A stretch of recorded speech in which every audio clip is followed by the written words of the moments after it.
वीरांगना लक्ष्मीबाई के मन में अंग्रेजों के प्रति किस कदर घृणा थी, वह इस बात से पता चल जाता है कि जब रानी का अंतिम समय आया, तब ग्वालियर की भूमि पर स्थित गंगादास की बड़ी शाला में रानी ने संतों से कहा कि कुछ ऐसा करो कि मेरा शरीर अंग्रेज न छू पाएं। इसके बाद रानी स्वर्ग सिद्धार गईं और बड़ी शाला में स्थित एक झोंपड़ी को चिता का रूप देकर रानी का अंतिम संस्कार कर दिया और अंग्रेज देखते ही रह गए। हालांकि इससे पूर्व रानी के समर्थन में बड़ी शाला के संतों ने अंग्रेजों से भीषण युद्ध किया, जिसमें 745 संतों का बलिदान भी हुआ।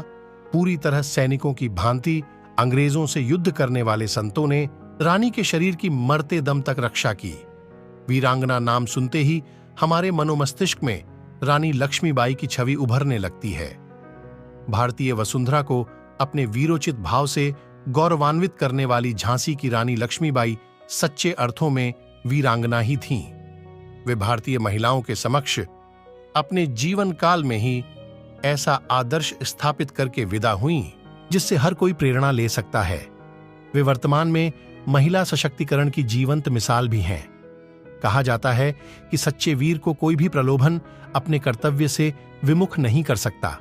ऐसा ही रानी लक्ष्मीबाई का जीवन था। उसे अपने राज्य और राष्ट्र से एकात्म स्थापित करने वाला प्यार था।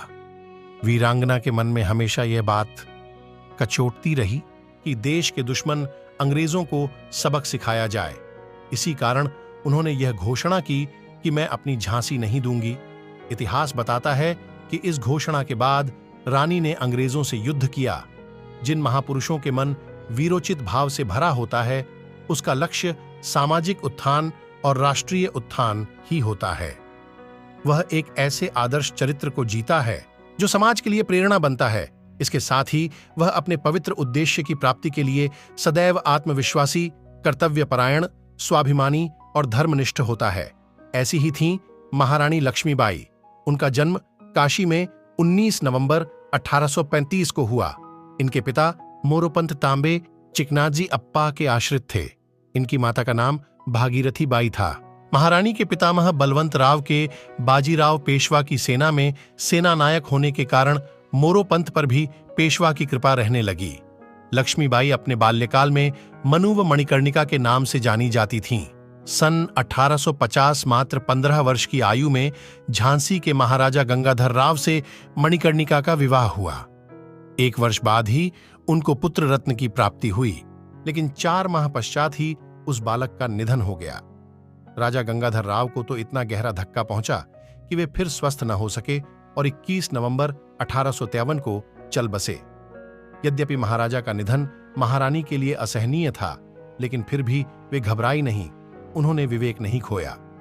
राजा गंगाधर राव ने अपने जीवन काल में ही अपने परिवार के बालक दामोदर राव को दत्तक पुत्र मानकर अंग्रेज सरकार को सूचना दे दी थी, परंतु ईस्ट इंडिया कंपनी की सरकार ने दत्तक पुत्र को अस्वीकार कर दिया। 27 फरवरी 1854 को लॉर्ड डलहौजी ने गोद की नीति के अंतर्गत दत्तक पुत्र दामोदर राव की गोद अस्वीकृत कर दी और झांसी को अंग्रेजी राज्य में मिलाने की घोषणा कर दी। यह सूचना पाते ही रानी के मुख से यह वाक्य प्रस्फुटित हो गया, मैं अपनी झांसी नहीं दूंगी। यहीं से भारत की प्रथम स्वाधीनता क्रांति का बीज प्रस्फुटित हुआ। रानी लक्ष्मीबाई ने 7 दिन तक वीरतापूर्वक झांसी की सुरक्षा की और अपनी छोटी सी सशस्त्र सेना से अंग्रेजों का बड़ी बहादुरी से मुकाबला किया। रानी ने खुले रूप से शत्रु का सामना किया और युद्ध में अपनी वीरता का परिचय दिया। वे अकेले ही अपनी पीठ के पीछे दामोदर राव को कसकर घोड़े पर सवार हो अंग्रेजों से युद्ध करती रहीं। बहुत दिन तक युद्ध का क्रम इस प्रकार चलना असंभव था। सरदारों का आग्रह मानकर रानी ने कालपी प्रस्थान किया। वहां जाकर वे शांत नहीं बैठीं। उन्होंने नाना साहब और उनके योग्य सेनापति तात्या टोपे से संपर्क स्थापित किया और विचार विमर्श किया।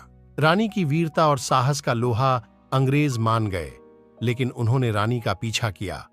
रानी का घोड़ा बुरी तरह घायल हो गया और अंत में वीर गति को प्राप्त हुआ, लेकिन रानी ने साहस नहीं छोड़ा और शौर्य का प्रदर्शन किया।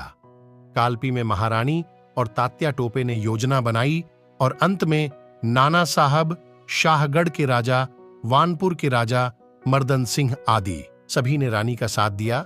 रानी ने ग्वालियर पर आक्रमण किया और वहां के किले पर अधिकार कर लिया।